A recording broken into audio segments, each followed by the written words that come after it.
Welcome to the latest episode of NXT Talk, where we chat about all things NXT, main event, and level up. We're your hosts. I'm Boris, and as always, I am joined by Matt. Bonjour. How's everybody doing out there? We hope you're doing well. Boris, it's the Christmas season, the holiday season. Get ready to go home for a little bit, see the family. And we were gifted with a pretty solid episode of NXT here. This was a really good show. Yeah, it was a really good show. Those, it's kind of funny.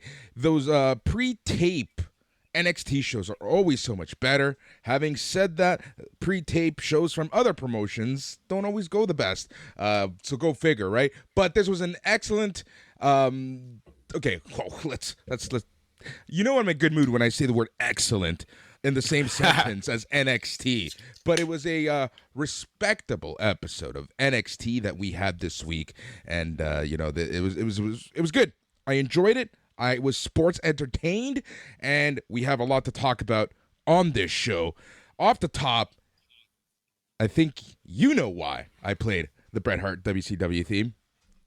Yes, yeah, that's a deep cut, but I loved it. Yeah, so we saw Grayson Waller pull the Bret Hart, the steel plate in the chest when someone gives him a spear. One of the classic gimmicks. Bret Hart did it to Goldberg in their feud that, of course, did not end up going well. Hopefully Grayson Waller doesn't end Braun Breaker's career or vice versa during this feud. But that was fun to see that callback. One of the all-time great gimmicks there from late days dying WCW.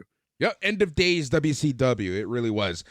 So before we move forward, okay, so not only are we testing out some new software that we're going to be using throughout 2023, but I changed up computers, so the setup isn't the same. So if the sound quality isn't up to snuff, up to par, I do apologize. In my ears, it sounds fine, but you never know what's actually being recorded. Yeah, exactly. We'll have to tweak it somewhat, I'm sure, but I think it's going to be good, man. We're going to start doing more YouTube here on Riverside, I think it is, right? We're using right now? Yep, we're using Riverside for now.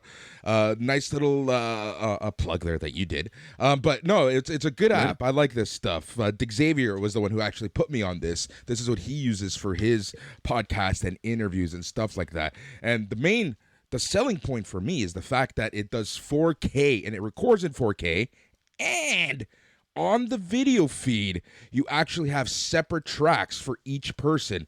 So, for example, right now there's one track for you and one track for me. So it's better in the grand scheme of stuff. It's a pretty good app.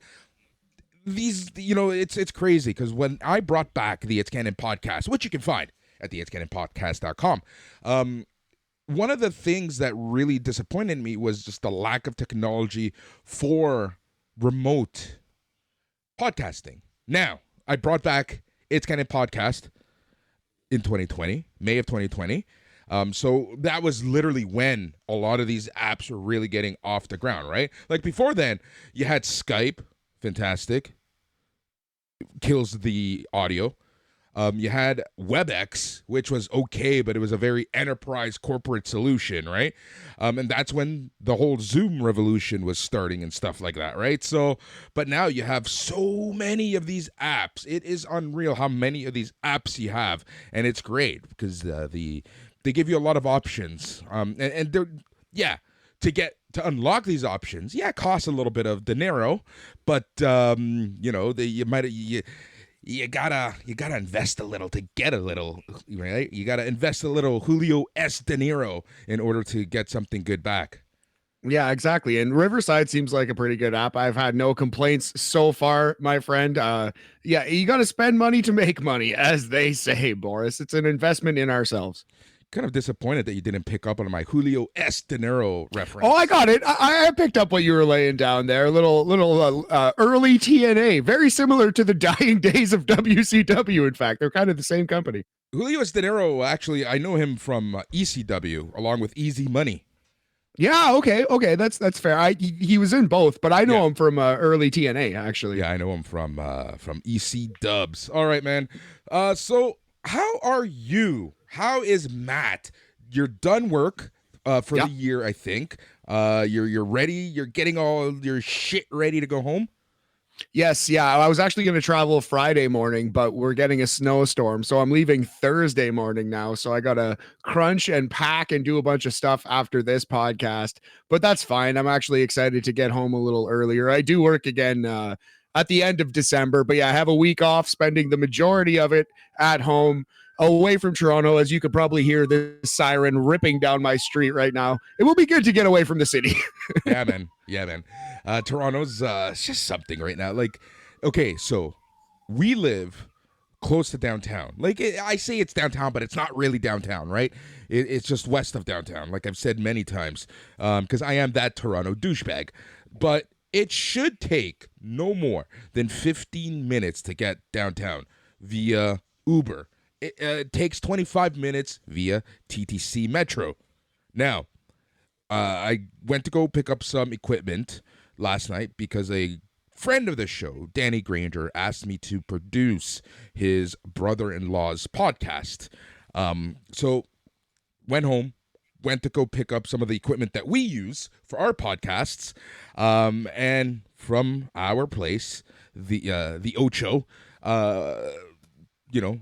basically Hall of Fame was where I was going, the Hockey Hall of Fame. There was a nice little bar there where there's a studio setup. It took me 35 minutes on Uber to get there. Wow, that's brutal. And that's just pure traffic and construction and nonsense in Toronto right now. It was honestly just absolute traffic everywhere. And then I remembered there was a Leafs game, so you got the Leafs traffic on top of it all, right? It was just madness getting there, man. It was unfreaking real. It cost me almost as much as when I Uber from our place to my parents' place in Mississauga. Wow, that's nuts, man. Yeah, it's not what you want, obviously, but Toronto's a very busy city, and especially downtown during a Leafs game is a zoo. And the Leafs have been playing really well. Lots of buzz around the team again. So, yep, but that's great. Let's see how they do in April. More on that on BAM. I'm in a great mood, man. So on Monday when we recorded BAM, I was in a weird mood. Not in a bad mood, not in a good mood. I was in a weird mood. Today, I'm in a great mood. And I've been told by people that I'm more annoying when I'm in a good mood than anything else. I can kind of see that. But I don't know, man. It's good that you're in a good mood. Let's keep that jolly energy going. We got to chat about this podcast a little bit. But how are you doing, man? How's your Christmas season gearing up here? I have started my shopping. Finally nice doing that. Yeah. December 21st. December 21st. Yeah. Got some stuff from the Amazon. As much as I hate Amazon and I don't want to support Amazon, it's just so convenient. I hate it. But I am going to go to the T.O. later downtown, back downtown like a sucker.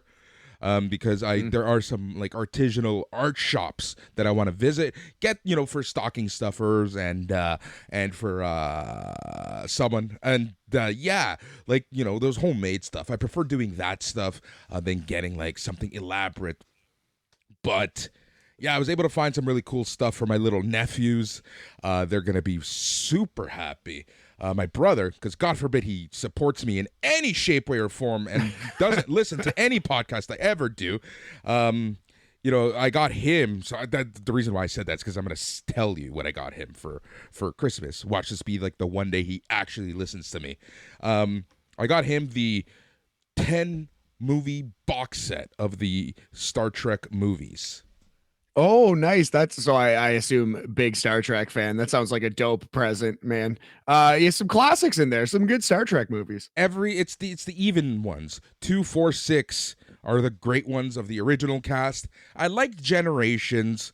I loved First Contact. I don't know why. A lot of people didn't like that. I really enjoyed First Contact, and then after that, it kind of just went the ways of Monday Night Raw. All right, just producing content, just killing time and churning out content. Yeah, pretty much. That's pretty much it. So I got him that. So he's gonna have that. And I kind of showed off. So Danny Granger best known for doing all that Sharpie art. Friend of ours, and he, because I helped out, we talked for a while, and he's been wanting to give me like a bunch of original art, you know, and it's the originals, not prints, like the actual original Sharpie art. So I have the one that I posted on the SNME board, which is the one with the Bucks and Cody, which is now, unbelievable picture, by the way. yeah, I love it. Dude, you know what's crazy? This picture with the Cody and the Bucks, it is 3 years old, and you can still smell the Sharpie ink. That's incredible, man. Holy crap. It like, he does such great work. It's so lifelike, especially Cody. Not that he did a bad job on the box, but it looks like you're looking at a photo of Cody Rhodes. Yeah. Danny is so talented. He is. So, short story long, because that's how I do. One of the pictures, again, my brother doesn't listen to shit I do. Thanks for the support, big brother. One of the pictures that Danny gave me was brother love, and Juan is a huge, like, when we were kids, he loved brother love. Like, he used to go around really basically saying, I love you. He's the one. That's hilarious. Yep, he's the one.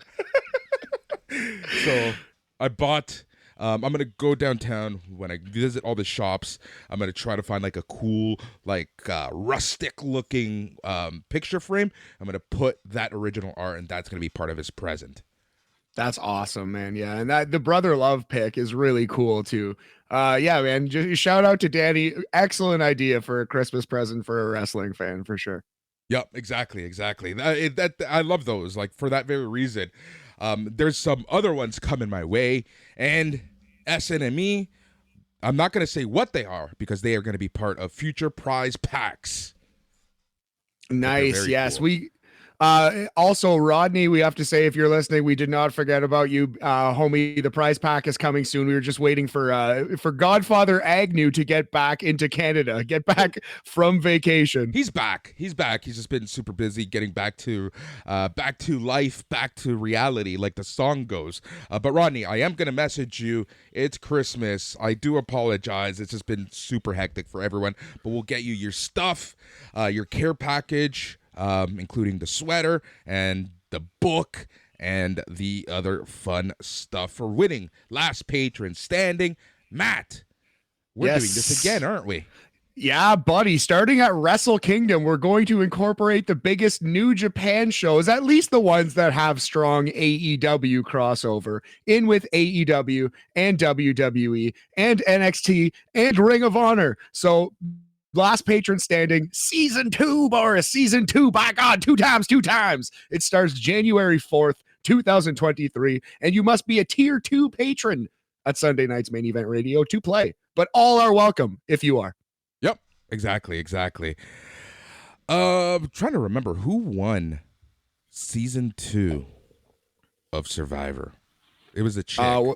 I know that the cowboy guy ended up in second, and he basically gave the game away to the winner. Oh, yeah. Colleen was her name? Yeah, I think so. Yeah. By the way, I totally remember that. Speaking of Survivor, because, like, we share the DVR, right? Last season, was it season 40? Yeah, season 42 of Survivor. I just randomly started watching it. Dude, so good. Like, my sister and I watch that together now. Nice, man. That's really cool. Yeah, my one roommate is super into it, so we watch it. Sometimes we do a pool, although I wasn't into it this year. It conflicts with Dynamite. I actually, like, I have to not watch Dynamite live because they're watching Survivor on the TV, which is fine. You know what I mean? But I'm not the most into Survivor, but when I do watch it, it is very entertaining. I was super into the first few seasons when I was like 12 or 13. The first 10 I was super into, basically up until they did the first iteration of Survivor All-Stars. Yeah, I think I watched All-Stars, and that was basically where I tapped out as well. Same. I think that's accurate. Look at that.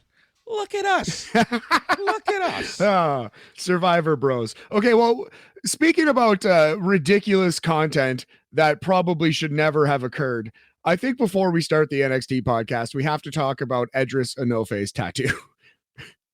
That's a thing, isn't it? That's a real thing. So on Tuesday, Edris Enofe posted a video on Twitter of himself getting a WWE logo tattooed, a large one tattooed on his chest.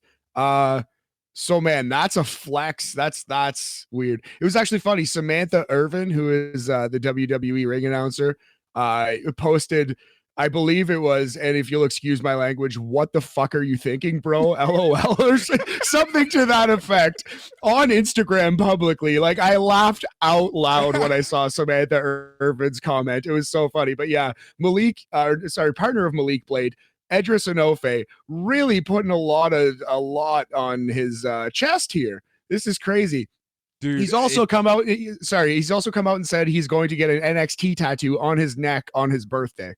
Holy crap, man. This guy better not get released before that. Like, come on. Can you imagine when I'm going to make the same joke I made too, because I thought it was hilarious. You have no idea how much I was laughing when I said this. Can you imagine when Edris Enofe is fighting Leon Ruff on AEW Dark with that huge-ass WWE tattoo on his chest? That hurts. That hurts my feelings. I miss Leon Ruff. I am the Leon Ruff truther. I am his biggest fan. But it's a good line. Is his biggest distractor. Yeah, it's really funny. Detractor. One day Yorkie and detractor. Detract. I'm a distractor. Yes, exactly right. Oh man, but yeah, crazy move by Edris Enofe. Good luck, young man. Like, hopefully you make the main roster and have a long career in WWE, because otherwise, brother, it's gonna look pretty ridiculous. I'm sure it looks ridiculous on the best day. It already looks ridiculous, dude. Like, what happens? Okay, let's just, like, all joking aside, let's say things go belly up and for his tenure in WWE, and he tries to go to Tony Khan and get a job, right? Like, are they going to make him cover it up?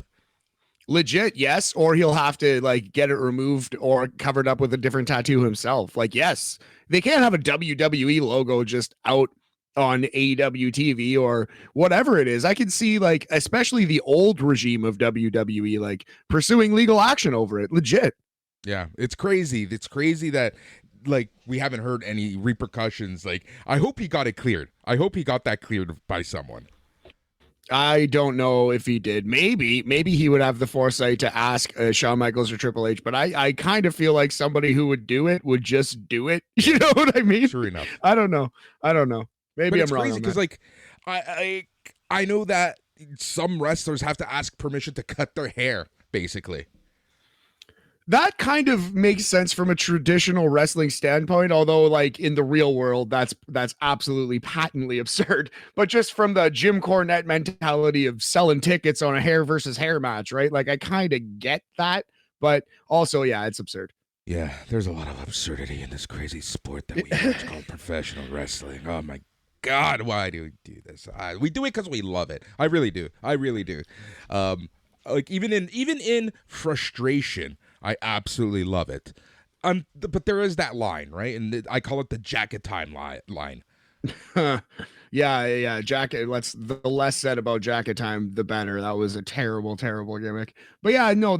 Some of while wrestling is usually bad, the best wrestling is up there with my favorite art on the planet. Honestly, I'll call it art. I'll go that far. And sometimes you have crazy assholes like Edris Enofe tattooing the WWE logo on their chest before they're even on the WWE main roster. It's just a hilarious business to follow. I just love it so much. The one thing, okay, before we get, to the actual point of this show, one last comment, at least for me, is we have to remember these guys and gals, they're still fans first. A lot of them, yes. Not all of them. No. A lot of them, yes. Obviously, Edris Enofe is a huge fan. And, he's a young man. Like, he's living his life. He's got money. He doesn't care what I think, nor should he. But, yeah, it's a flex and a half, buddy. Oh, my God. But, yes, no, that's true. This is obviously a fan of wrestling. You're not going to get WWE tattooed on you unless you're some kind of a fan of WWE. Yeah, well, I think it's time. You know what this means, Matt? It's time for us to get the S-enemy tattoos on our asses. I'm going to respectfully decline, but not for lack of enthusiasm, buddy. I'll tell you that. Oh, man. By the way, your camera's off. Yeah, I know. Yeah. Okay, so I think we've wasted enough time, 20 minutes to be exact. We should get chatting some wrestling, but before we get to NXT, we should chat some Level Up and Main Event, and this is all you. Yeah, dog. So again, we're not going to give really full reviews because I kind of watch these shows in the background. And they're not really designed to have great matches. If there is a crazy great match, I'll let you know. But yeah, it was cool to see some different people here on Main Event and Level Up. So Main Event has basically become NXT and or random indie wrestler versus a low-level main roster combatant, usually Dana Brooke or Cedric Alexander. So it's essentially WWE Dark. Yes, it's exactly WWE Dark. It's basically Cedric versus NXT or Dana versus, in this case, Brianna Ray, who is Kylie Ray, making what has to be her WWE quote unquote main roster debut. I think she showed up on NXT once or twice, but I don't think she's been even this high. She did show up on NXT for a few episodes around the time of the Mae Young Classic, because she wasn't the Mae Young Classic. Yes, I remember that. But yeah, Brianna Ray. So she comes out doing the exact Kylie Ray gimmick, the entrance, the slide into the ring and the plank, super enthusiastic. And then she works the match as a heel.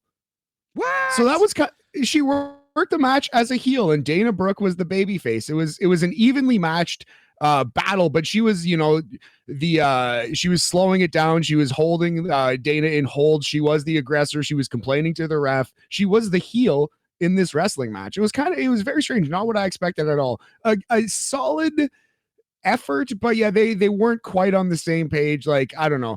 Brianna did her best to be a heel. And I think she obviously has a real spark. She's a very talented wrestler. But yeah, this was just a weird decision booking wise. Interesting. I hope that that's not the plan for her to have her heel, especially like, because then she's literally following the career path of Bayley, which a lot of people already compared her to Bayley to begin with.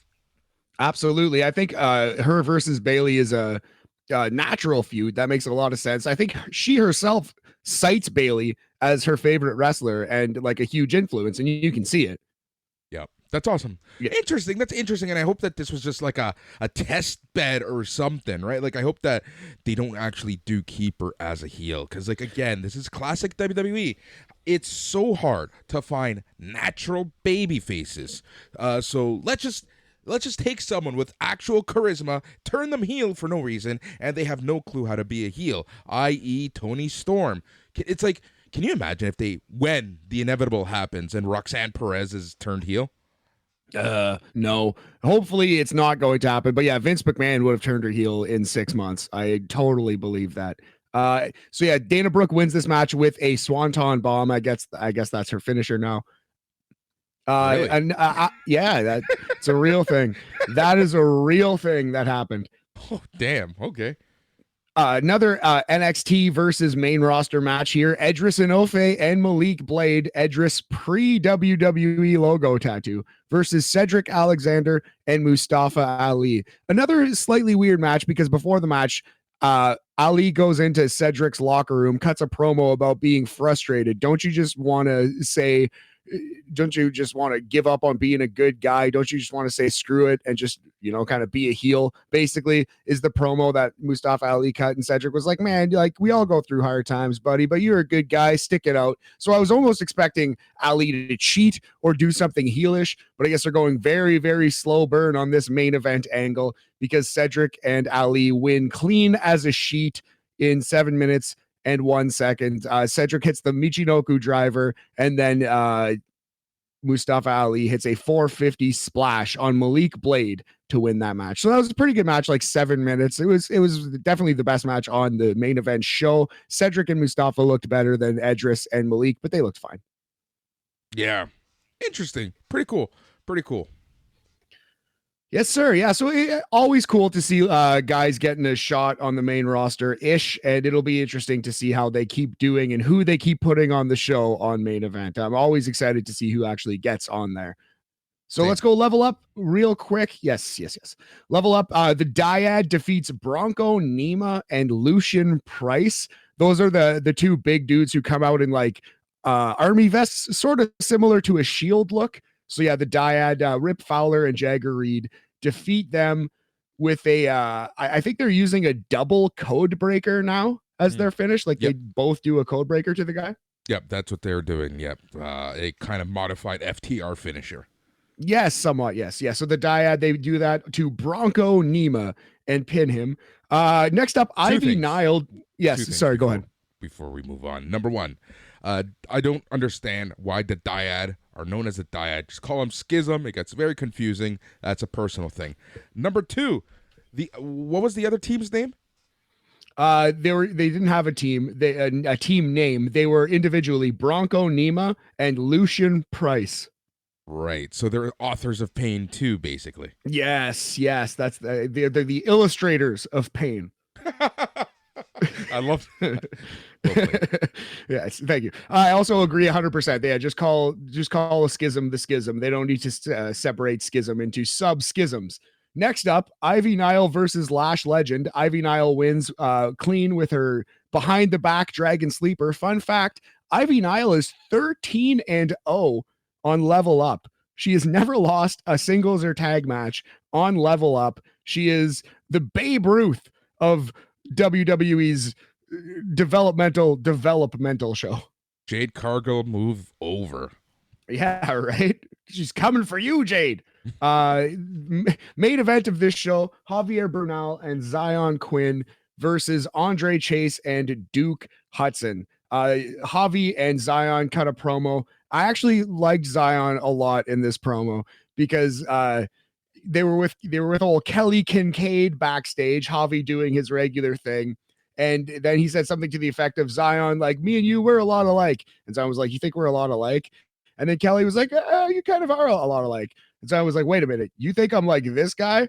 And Kelly kind of shrugged. And Zion actually looked sad and it was like, this might be character development. Maybe he's not going to be just a generic heel. Maybe he'll go back to being a babyface, and that could be something for this guy because he's falling down the depth chart in NXT. So I actually kind of like that. It was kind of a little bit of intrigue for Zion Quinn's character. Andre Chase and Duke Hudson beat the shit out of these jabronis and win with the Fratliner. That's basically how this match went. I love that. Yeah, Zion Quinn, I don't know. It's like, you know that whole bit in The Simpsons where you can spot the exact moment where Ralph got his heart broken. It's like we could spot the exact moment where Zion Quinn's career ended. Yeah, and it was the dance-off with Mr. Stone. Oh, my God. I still can't believe that was a thing. It was one of the worst segments I've ever seen on a professional wrestling show. Just abysmal. All right, cool. So that didn't sound too bad, actually, for a show. No, I didn't mind Level Up, and I'm always intrigued by main event. Though the matches kind of suck, I still like to see who they're pairing against who. So, yeah, I no complaints. It's a quick little, like, hour and 10-minute watch for me to knock these out in a chunk. All right, this is probably the longest it's ever taken us to actually get to NXT, but let's get to it. NXT pre-tape from December 14th aired December 20th on the USA Network. Before we get to it, one last piece of business, my friend. As the Young Guns, we're done with star ratings. Every week, we do rate matches, but we have a unique rating system. I like to call it the rating system de jour, and it reflects something from the show happening in our lives. You know, it's just something to get the brouhahas going. So I have zero ideas this week. What are you thinking, Matt? Yeah, same. I have zero ideas. Let's go with something Christmas themed. The best Christmas specials. Have we done that recently? I think we may have, actually. No? Why, when would we have done that? Maybe it was an idea that I had that we haven't pulled trigger on yet. So let's go best Christmas specials, Boris. So, like Frosty's out of 5, etc. Pumps out of 5. That feels like an insult somehow. Well, okay, so let's start with this. Number 1. Instantly, this show gets 4 stars for freaking Santa Clauses out of 5 from me, for the simple fact that Von Wagner wasn't on the show. Harsh, but not entirely unfair. And we're saying Christmas special, so Santa Claus with the E, starring Tim Allen. That's what, just to clarify. Yes, for the listeners. Exactly. This is important stuff, Boris. This matters. You let me say anything I want, but as soon as I fuck up your rating system, you put your foot down. I love that. I love the dedication to your gimmick. Gotta stay true to it, buddy. Gotta stay true to it. Sorry. We're way off the rails. Let's put this fucking streetcar back down the center here. All right, so yeah, it's a streetcar named Desire, and the show starts off with Carmelo Hayes with Trick Williams versus Axiom. Okay, first thing I thought when I saw the entrances is you give Axiom some of the best ring gear known to man. Did they run out of luchador budget for scripts? I feel like Scripps maybe had some input in his own costume. I don't know. Then again, he did look so depressed the first time you saw him in that mask. Maybe he didn't. That's a really good question. How has Scripps fallen through the cracks so badly? How is his gear such shit? Yeah, but honestly, Axiom, he's getting the cheers. He's getting that crowd reaction, and you can tell that he's having fun playing this character. Here's the thing. It's too comic book. It's too cartoony for my liking, but I hope that they can do something with this Axiom character because, A-Kid is just way too talented to be wasted, and this match proved it. This match was so effing good. I had such a fun time watching this match, and this match really set the tone for the show, in my opinion. Yeah, absolutely. I can't argue that at all. This was a very, very strong match. Both guys look great, but Axiom is awesome, man. The Axiom is going to get over, promo skills aside, character aside, although I do kind of like his character.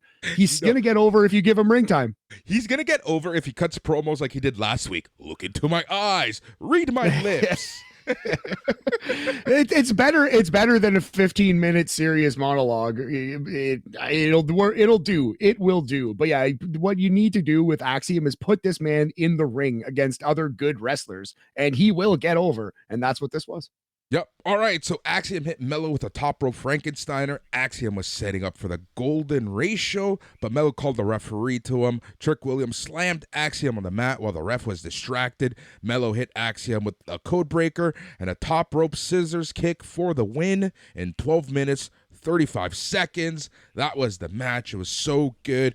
We saw Kimuras in this match. We saw deadlifts, we saw bouye strikes, we saw so much cross faces, roll-ups, but this match was a lot of fun, and kudos to NXT for giving them the time after I complained at least, that NXT doesn't give matches enough time. Yeah, this was a rededication to the in-ring product in some ways on this NXT show. I feel like the taped shows, they just kind of let the guys go and they'll edit out any botches or whatever. But yeah, this was a really good match. I quite enjoyed it. Got a lot of time.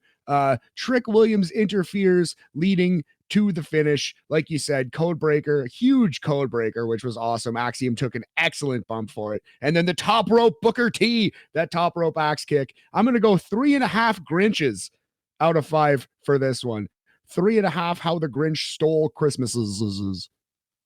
Yeah, that's perfect. Axiom hit nails Trick with an Acai moonsault at ringside after that. And just like the Grinch, my heart grew many times its size as the hardest working reporter in all of professional wrestling, Mackenzie Mitchell, interviewed Grayson Waller. Waller said that Roxanne Perez inspired him to call out Braun Breaker this week. Mackenzie asked Waller if he's serious. Waller said he is. Mackenzie said that Breaker's on a media tour. Waller said he knows that Breaker is watching USA on his smartphone, and he calls out Breaker, calling him a bitch. And I bet you thought I was going to say something very different when I said a body part grew X times larger. Yes, let's just move on. Let's just steer completely clear of that. Yet another good promo from Grayson Waller. Well played. Tony D'Angelo and Channing Lorenzo were hanging out in the Performance Center break room. D'Angelo just got off the phone saying he got himself a North American title shot next week. D'Angelo ordered Stacks to tell Dijak not to interfere.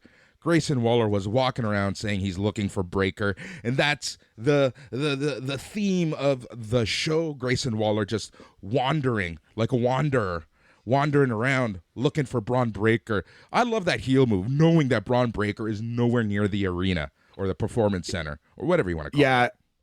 Grayson Waller just completely being in his own planet, not giving a shit about anybody else. The show is entirely about him in his mind, and I love that. It was a really funny little running gag in this episode.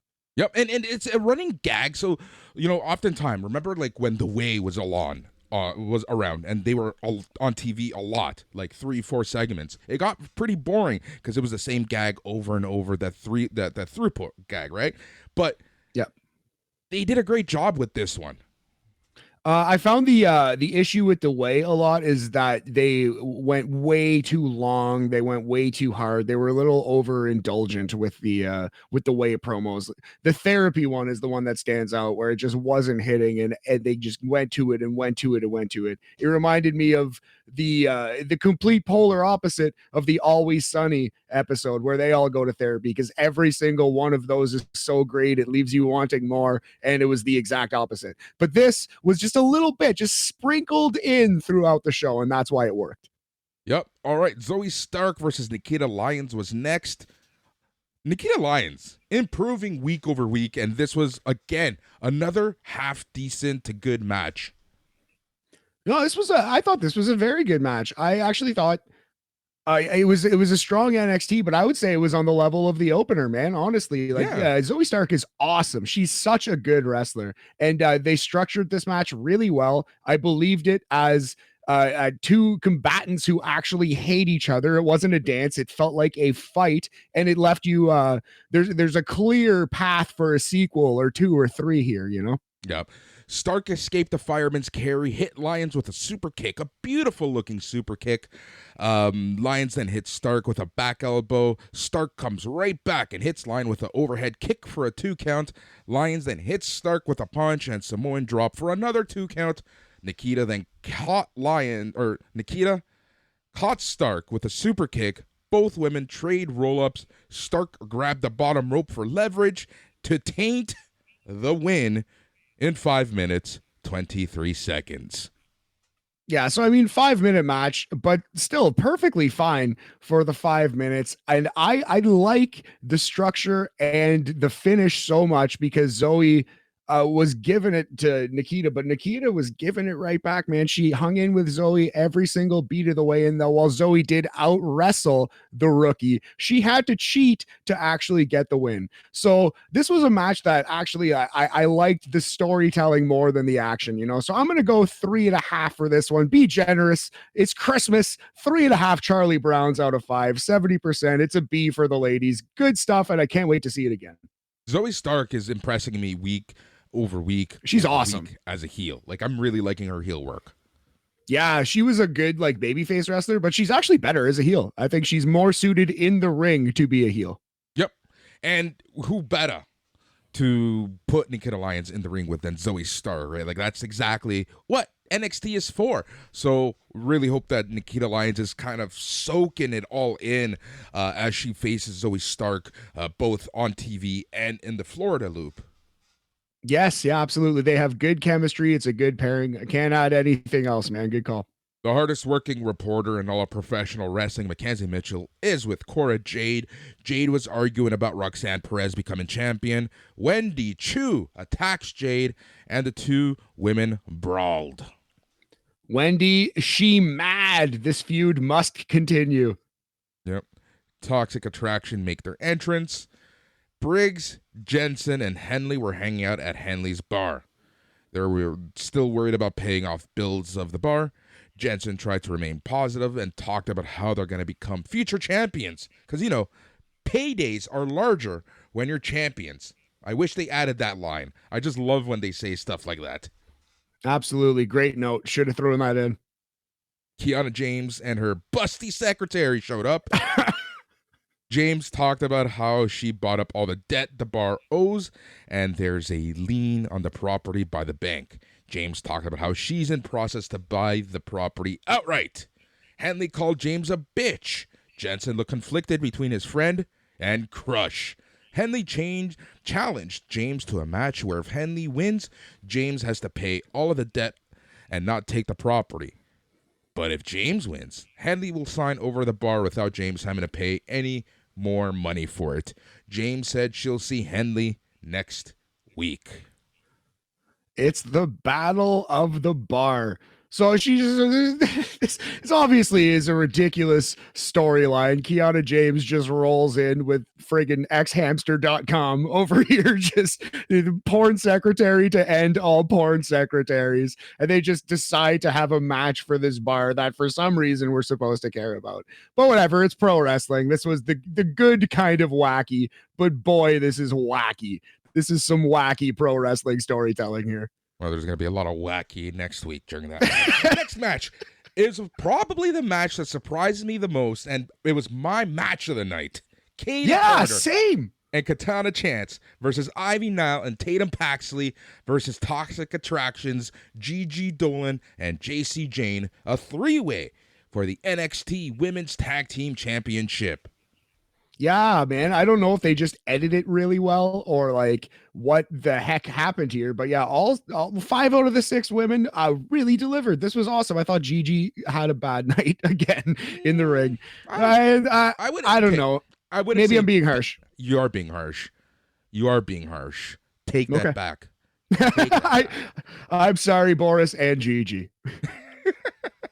No, but she was the worst out of the 6, but also she didn't get a lot of ring time. She was more distraction and she was more cannon fodder than anything else. Like, she was always the person who they did a blind tag on, or the person that they threw outside, or the person who tried to ride a distraction and, you know, she got hit, right? Like, she really didn't play a huge factor into the match. But you know what? I wonder if she's still not quite 100% healthy, man. And I wonder if that's because you're exactly right. So yeah, you know what? I cheerfully withdraw my criticism of Gigi, because that is exactly what happened to her in this match, and I bet that's because she's still not quite 100%. Yeah, exactly. All 6 women take each other out with super kicks. Dolan and Jane worked on Nile with alternating strikes. Jane hit Nile with corner splashes. Nile avoided a cannonball and tagged in Paxley. Nile tossed Paxley on Jane for a 2 count. Jane hit Nile with a neck breaker. Chance tagged herself in, dumped Jane to ringside, and hit Nile with a neck breaker. Nile recovered and Carter tagged in. Carter reversed a dragon sleeper into a jackknife roll-up for the win to retain their NXT Women's Tag Team Championships. Honestly, excellent match, excellent storytelling. And while it was your traditional WWE multiple team, like 3-way match where there's only 2 people in the ring and madness happens and shit like that, they did a really good job of mixing stuff up. Yeah, 1,000%. Just all action, lots of fun, 2 awesome spots. Looks like Ivy Nile and Tatum Paxley have a new move where Paxley goes to the top rope. Ivy Nile's going to give her like an iconoclasm, if you know the move, like the arms clasped slam from the ring down from the top rope, right? So Ivy Nile standing in the ring, Tatum Paxley on the rope, grabs her hands, and she flips Tatum Paxley into a corkscrew moonsault on her opponent. It just looks really, really cool. That could be their tag team finish. I like that move. Even cooler than that move was a super duper Frankensteiner. Kaden Carter has Tatum Paxley on her shoulders on the top rope, and Katana Chance does a Frankensteiner off of the top rope, off of the shoulders. I think the Lucha Brothers do this move a lot. You see it in AEW. But yeah, that could easily be Kaden and Casey's finish. Kaden and Katana's finish. Sorry. Yep. Agreed. How would you rate this match, my brother? Lots of good action, lots of fun. I think it's a generous Christmas episode, Boris. It's a great match. We're gonna go 4 Emmett Otter's jug bands out of 5 for this one, buddy. All right, so as we get the next promo, it was a promo for Oro Mensah, and he loves nightclubs and having a good time, and all I could think was this wrestler, who I will play the theme. Oh. Honestly, this is all I could think of. Yeah, das ist gut, yeah. This guy was the best. dance. Just dance. Man. I liked Alex Wright. I did too. When I hear that theme, I just think of the episode of The Simpsons when they recover the World War II arc. Hey, fun boys, get a room. Yeah. Oh my God. Yeah. Yeah, mag schnell me die art things. Yeah, I love The Simpsons so much, man. Yeah, that's Oro Mensah is now Alex Wright, just dancing in a nightclub, being cool. He needs to start raving with Caden and Katana. Yep. What's the tag team name you gave him? The MDMA 3 or M3MA. Yes. I love it. I love it.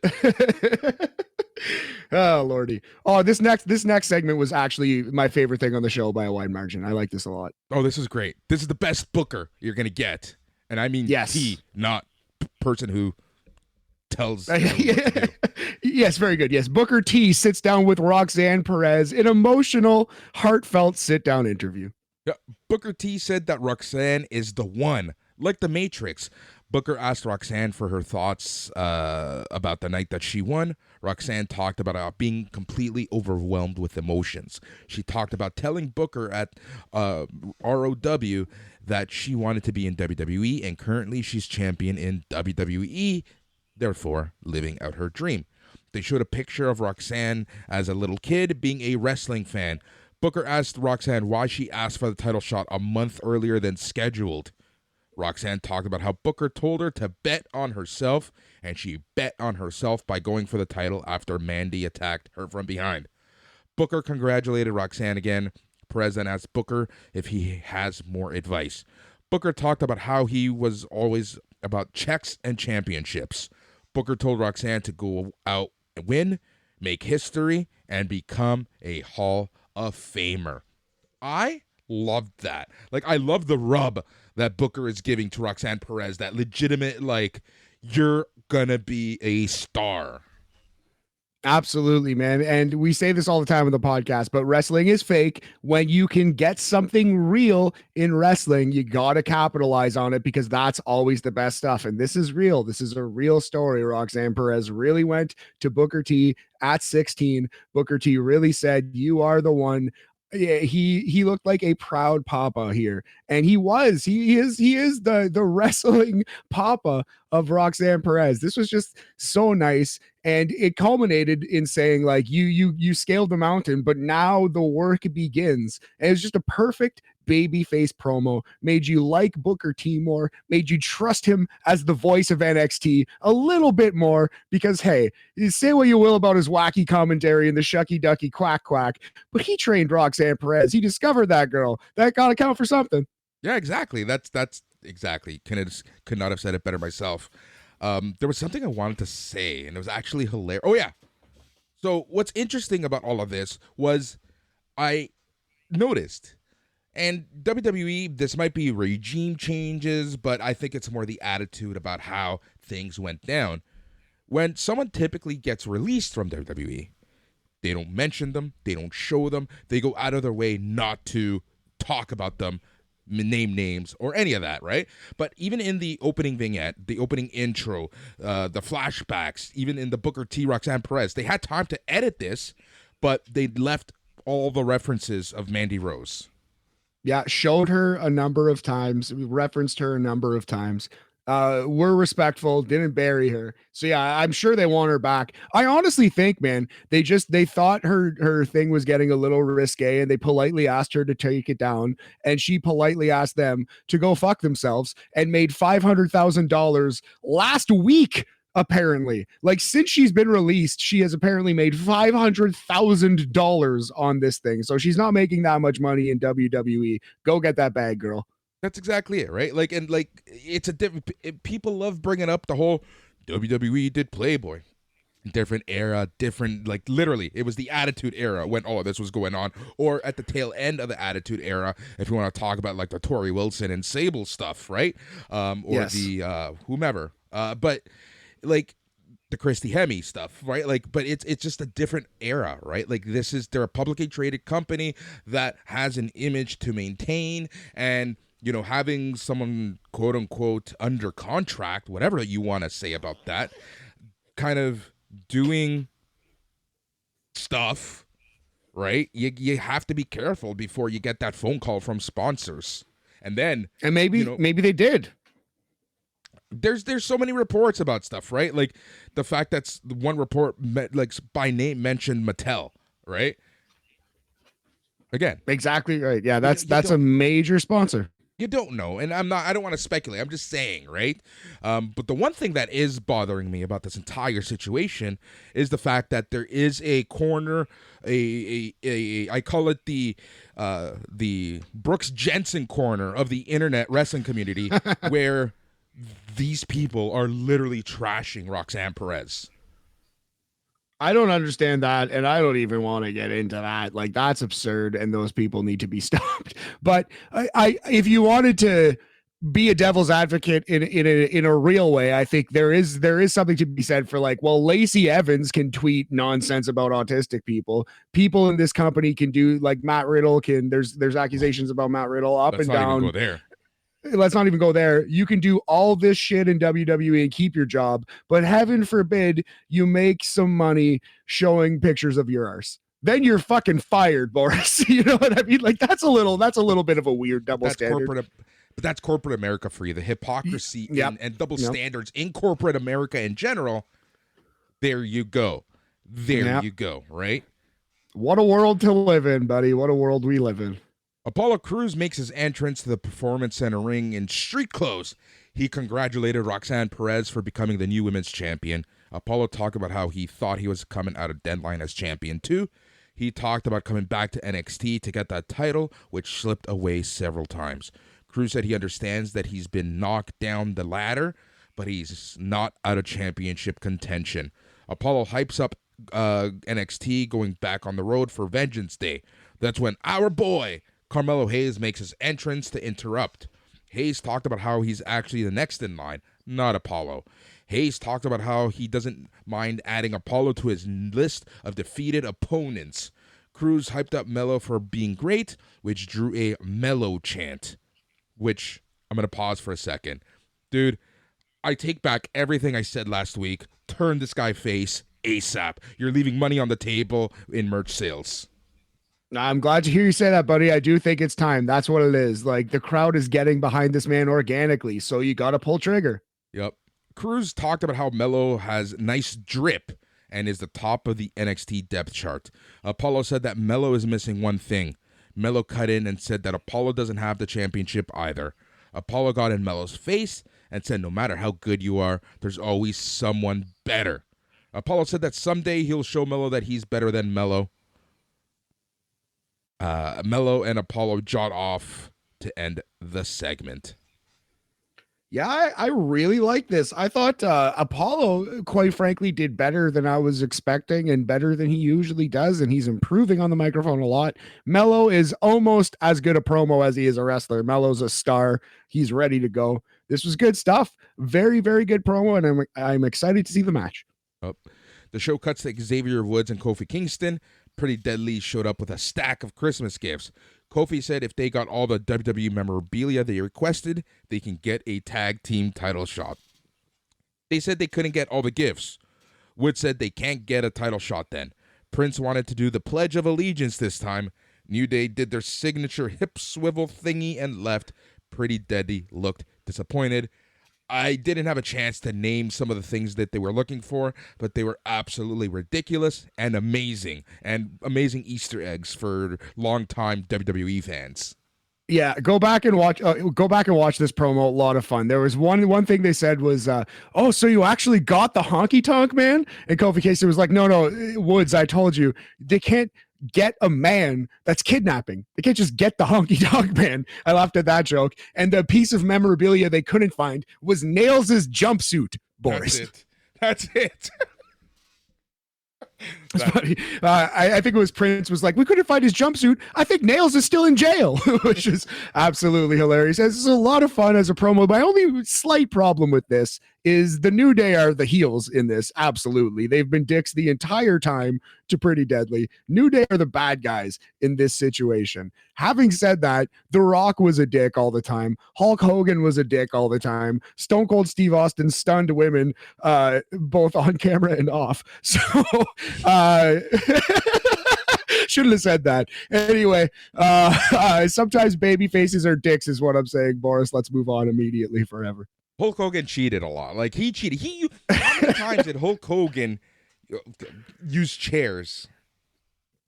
All the time. Right? He threw fire at men when he was a baby face. Great setup, and I wish I had a better line. Speaking of fire, Alba Fire was heading to the ring, or as I'm going to start calling her, the ultimate Alba. She heads to the ring, and then she was sprayed by Mama Shango's poison mist when Isla showed up out of nowhere. A crew member called for a medic.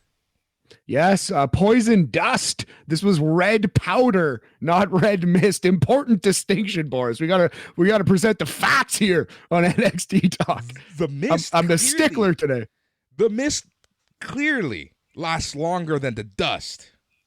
Yes, that's true. That's true. Yeah, the dust hurt, but Alba was cleared in 20 minutes. So I feel like a great mood of misting would put you out of action for like a day or two. Yep, just ask Great O'Con. Yeah, it's so awesome. Great O'Con selling the Muda Mist is like my favorite gag in wrestling. Great O'Con is honestly one of the best things in wrestling today. That's British heavyweight champion Great O'Con, I'll have you know. Yeah. All right, footage was shown of Odyssey Jones, Idris Sanofi, and Malik Blade trying to invite Ava Raine to party with them. Raine talked about how they should stop trying to fill the void in their lives with temporary pleasure. Gacy, Reed, and Fowler showed up and said some of their usual rhetoric, and the Schism walked away. Dude, Schism, complete 180, really digging them right now.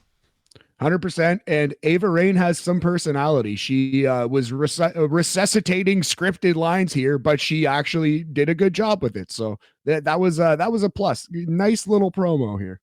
I kind of really, I just hurt my shoulder so badly there. Dude, I was scratching my back and my shoulder like popped out. And you just threw out a shoulder? Oh no, homie. The Schism shirts, really like them. Yeah, I could maybe rock that to a wrestling show, not in public. I'll rock it anywhere.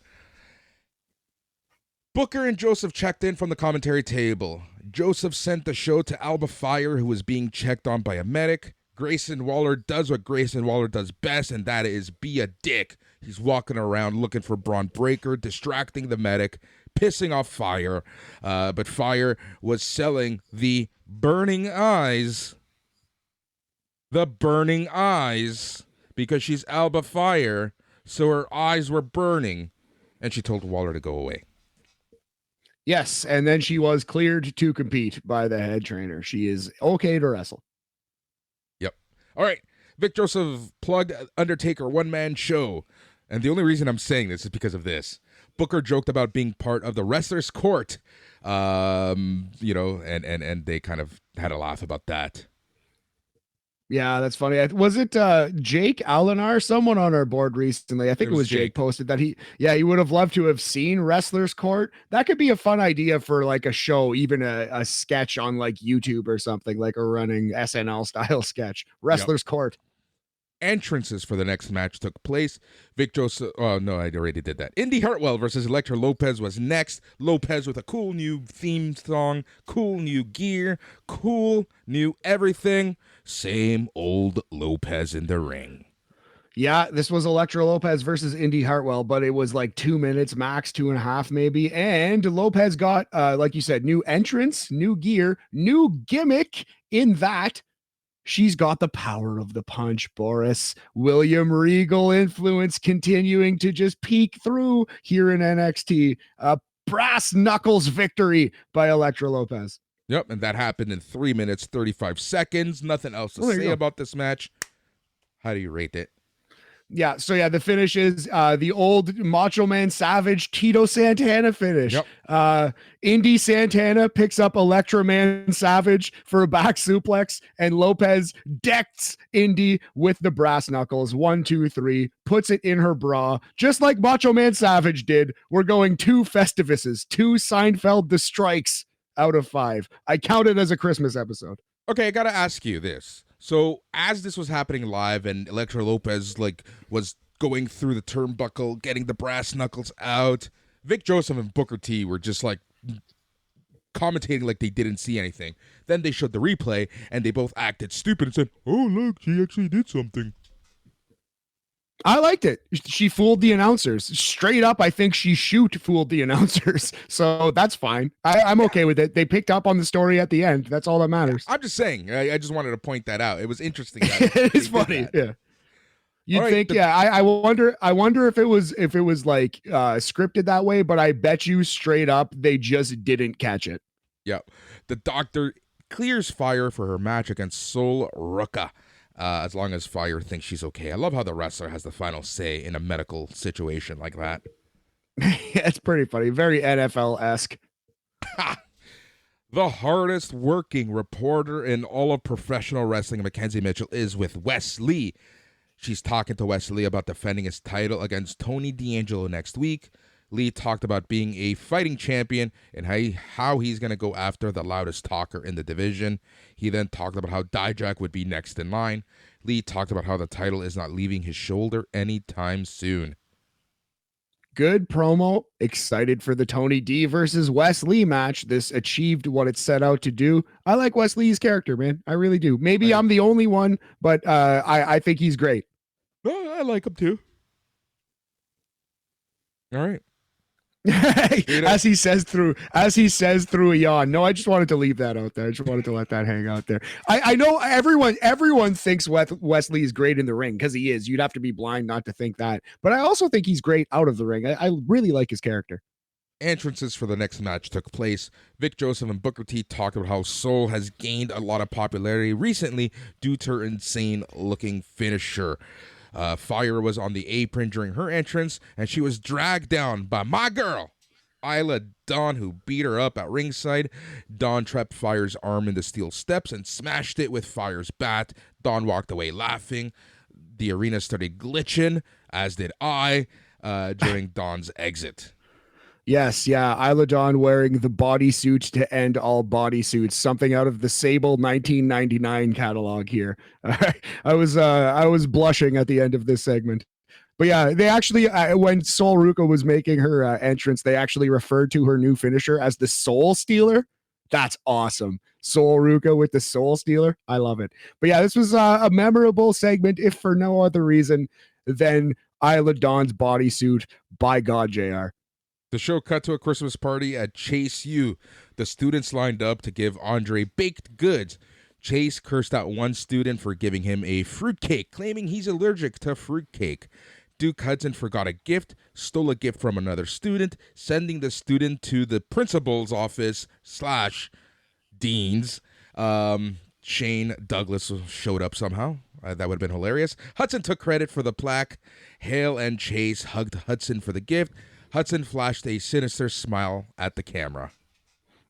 Dean Douglas, TNA backstage interviewer extraordinaire. Yep.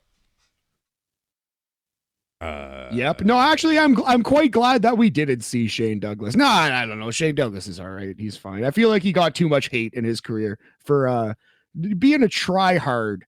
That's how I would describe Shane Douglas. He's a real try-hard, you know? We know some try-hards in our lives. The hardest working reporter in all of professional wrestling, Mackenzie Mitchell, is with Briggs, Jensen, and Henley. Briggs said he's still worried about Henley's bar, but excited for the tag team title shot against the New Day. Kiana James and the busty secretary show up. James wished Jensen luck, which caused Jensen to squirm a little bit as Mackenzie sends the show to commercial. Boris, she has a name. It's xhamster.com's presenting GG. I believe it's GG. Anyway, yeah, so the highlight of this segment was the sweet Terry Gordy shirt that Brooks Jensen had. That was awesome. Bam Bam Terry Gordy. Best thing Brooks Jensen has ever done in his career. And probably the best thing he will ever do in his career. That's harsh, but I can't argue it one iota. Did you see what he did to Kofi? Oh, Lordy. Okay, the show cuts to footage from earlier today with Drew Gulak sparring with a developmental wrestler. Hank Walker, a.k.a. Wheeler Yuta, shows up, introduced himself to Mr. Gulak. Drew said to call him Drew. Walker talked about how Gulak watched him during his match recently and wondered if Gulak saw anything Walker can improve on. Gulak said he likes Walker's eagerness. Gulak then invited Walker to his in-ring training session next week to watch and learn. Hank thanked Gulak for the opportunity. So yeah, Gulak is like a Regal Moxley hybrid, and we have Walker Yuta. Hank Walker Yuta. I love it. Yep. The Philadelphia Combat Club is strong. Also, the Philadelphia Combat Club, so good. Also, Timothy Thatcher's Catch as Catch Can segments from the Black and Gold era. Yes, yeah, Gulak is basically the exact copy of Timothy Thatcher. It's a great call. Entrances for the tag team title match happen. Vic Joseph continues to tease Booker for hating New Day. Booker claims that he's mad at Big E because Big E tried to steal his "Can you dig it" catchphrase. Oh, that's fun. Yeah, Booker T has no time for these ridiculous goofballs. It's really hilarious. Booker T is the best when he cares. When he's mailing it in, he's really bad. But when he has something he's invested in, he's pretty good. He's good in main event matches, and he's good when the New Day's out there because he hates the New Day. Yep, it's so funny. It's so funny just because like Booker was literally a part of their 5-time tag team championship coronation after SummerSlam 2019, which happened here in Toronto. Nice. I was going to say, how in God's name, but do you remember that? But it's because you were there. You saw it. Yep. New Day, Kofi Kingston and Xavier Woods versus Josh Briggs and Brooks Jensen with Fallon Henley for the NXT Tag Team Championships. And I misspoke. It happened the year before. Didn't happen in Toronto, but they did the celebration on the SmackDown in Toronto. Please continue, or I should continue. This was a good match. Nice. Well done. Good job. No, this was a good match. Yet again, another good match on this NXT show. Josh Briggs almost killed Kofi Kingston with a moonsault. Good Lord. Got to work on that a little bit, Joshy Washy. He also clotheslined the shit out of Xavier Woods' head, but it's still like a good, hard-hitting match. The New Day made these guys look very, very good in defeat. Booker in this match was just pure gold. So they showed Kiana James and her busty secretary in the crowd, and Booker called her a hottie biscotti. I believe that's her official name, Hottie Biscotti. Sponsored by xhamster.com. Oh my God. Kofi took out Jensen with a crossbody and hit Jensen with a boom drop. Jensen blocked a Trouble in Paradise. Kofi hit Jensen with an SOS. Later on in the match, he got Briggs hit Kofi with a big boot to give Jensen a 2 count. Jensen knocked Woods off the apron. Kofi caught Jensen with a right hand. Briggs punched down Kofi and hit Kofi with an amazing looking moonsault for a 2 count. I say amazing because he almost killed him. It looked great. He's a huge guy, delivered a beautiful moonsault that landed directly on Kofi Kingston's face. Just directly on this man's head. Yep. Woods knocked Jensen off the apron to block a Doomsday device. Kofi hit Briggs with a Trouble in Paradise. Woods hits Briggs with a coast-to-coast limit break, a tightrope elbow drop for the win in 11 minutes, 10 seconds. Code of honor is adhered to as everyone shakes everyone's hand. Love it. Good call. This has to be the best Briggs and Jensen match. I think it's their best match. Maybe the one in NXT UK where they won the titles was a little better, but I think this is probably better. Yeah, New Day deserve an award for this one. Yeah, big time. New Day have had really good to great matches with Pretty Deadly and now the Incel Express. So we're going to go 3 3/4 Frosty Returns. That's the special from 1995 with the summer wheeze or breeze or whatever the spray is that gets the snow to go away, removes the snow. Did you know that they made a sequel to The Little Drummer Boy? What? No, yes. I've never seen that. I was flipping through the channels one night, and yeah, Little Drummer Boy Part 2 was on. And I'm like, what? Little Drummer Boy Part 2, Little Summer Boy, and it's just him surfing with Saul Ruca. Electric Boogaloo. I love it. The Little Summer Boy, and he's just absolutely crushing puss on the beach. What is this episode we're doing right now? What are we talking about? What is wrong with you? Like, I'm fired up this morning, Boris. I'm on vacation, buddy. Channing Stacks Lorenzo was in the hallway. Oh, I love that. This made me laugh because he's practicing how he's gonna confront Dijak, because he obviously doesn't want to piss off Tony D'Angelo. But that the running joke was that you knew, but you didn't know that Dijak wasn't there. He was actually outside of his locker room.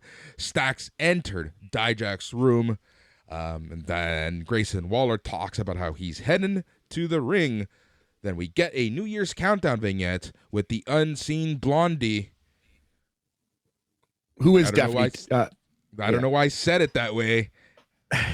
Well, she is unseen Blondie, but it is Tiffany Stratton. I think we're supposed to believe. Longtime fans will note. Going back to the Stacks thing. So he's working up the courage to confront Donovan Dijak. He's outside of his dressing room. Like you see him giving the speech, and then, like you said, you kind of knew where it was going. It pulls out, and he's not actually in the room yet. He's beside his dressing room door, about to enter. I think it would have been funny if they put another little twist on the gag and they pulled out again, and Dijak was actually behind him and he heard it the whole time. That's how I would have shot that. I think that would have been pretty funny, and it would have achieved the same effect. Like he, still said the words to Dijak. So that's what I would have done there, Boris. Just a little note for you, Shawn Michaels. Feel free to hire me immediately. We get the TMZ interviewer catches up with the Creeds, Niall and Paxley. The Creeds congratulated Niall and Paxley for their effort. Indus Sher showed up to confront the Creeds.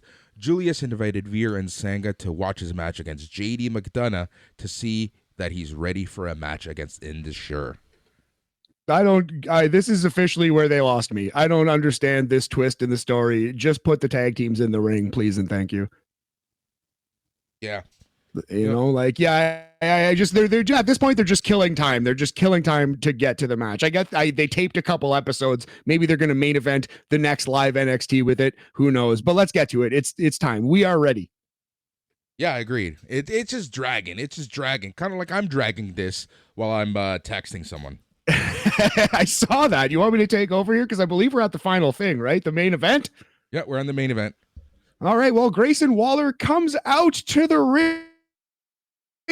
He calls out Braun Breaker, knowing that Braun Breaker isn't actually there. So he cuts a classic heel promo. He's going to be the greatest NXT champion of all time. He's this, he's that, he's the best. We all know it. And then honk, honk, honk, something actually pulls up to the arena. Oh no, Braun Breaker is here. He has arrived to work barely with 5 minutes left to go in the show. Yeah. Lucky guy. Kind of like yes, sir. Just there. Yeah, I saw that. You really broke in. That was great. So we talked about this off the top of the show, but basically you've seen this before in 1999 WCW Nitro. Breaker hits the ring, ducks a clothesline, spears Grayson Waller, and is unconscious, lifeless on top of his body. Grayson Waller recovers, selling injured ribs, but pulls out a metal plate, which is dented, kind of strapped to like a bulletproof vest or something. It was a pretty elaborate little setup he had here, and he cuts a promo selling his ribs, saying that he outsmarted Breaker once, he now outsmarted Breaker twice, and at Vengeance Day at New Year's Evil, my bad, sorry, at New Year's Evil he's going to outsmart him a third time and take the NXT championship. Boris, that was the show. That's all, folks. Hey. Yeah, basically it. I like with us this week. I don't know, man. We're pretty fired up. I think this Riverside, it's got us feeling a new kind of way, But no, Some I like would say a river side. I don't know what I'm going. No, just a miss, just a swing and a miss. But hey, you got to take at bats, buddy. You got to swing that bat. I like the segment. I hope that they change the title. I'm ready. Grayson Waller needs to be the champion of this brand. Agreed. 100%, it's time for the Waller era to begin. So as we do every week, we have the WWE digital exclusives, and there is one with the women's tag team champions. Let's get to it. Hey, Katana, congratulations. Oh shit, I fucked up. Nice. You know what? I'm not gonna edit this. Let me just rewind. We can vamp for a second. All right. Give me 1 second. No. Do you want me to? No, Okay. we're good. Okay. I'm not editing this out. This is still the show. No, don't. That's fine. I was gonna ask if you wanted me to do my 3 stars, but we'll do that after this promo. The Mets signed Correa. Yeah, we got to talk about that on BAM. The whole Giants Mets debacle there, where Correa is now going to the New York Mets instead of the San Francisco Giants. All right. Let us go to the WWE digital exclusive with the NXT women's tag team champions. Kaden, Katana, congratulations on retaining the NXT Women's Tag Team Championship against not only Ivy Nile and Tatum Paxley, but also Toxic Attraction. So what's next? We say this all the time. No matter what anyone throws at us, we're going to continue to be innovative and build our legacy. That's right, and we beat 2 really tough teams tonight, and we just proved that no matter what it is, we're going to stay at the top. These titles are right where they belong, and they're not going anywhere. Nope. Thank you so much, ladies, and once again, congratulations. Thank you. Now we can go party. Ooh, finally. That was a big one. Grab a drink. I'm tired. Let's go. Will they meet up with Oro Mensa? That's what I want to know. Yeah, they're all going clubbing. That's indeed what's going to happen. That was a fun little promo. They're figuring it out on the microphone. Yeah, developmental. Yeah, dog. Yeah, absolutely. Yeah, so that's the only exclusive from this week's NXT show. So let us get to the 3 stars before I continue fucking up this show. All right. Well, the 3rd star of this episode, Isla Dawn. She laid out Alba Fire. She's spooky, and I gotta be honest with you. What I'm gonna remember the most is the bodysuit. I don't mean to be crude, but let's just call a spade a spade.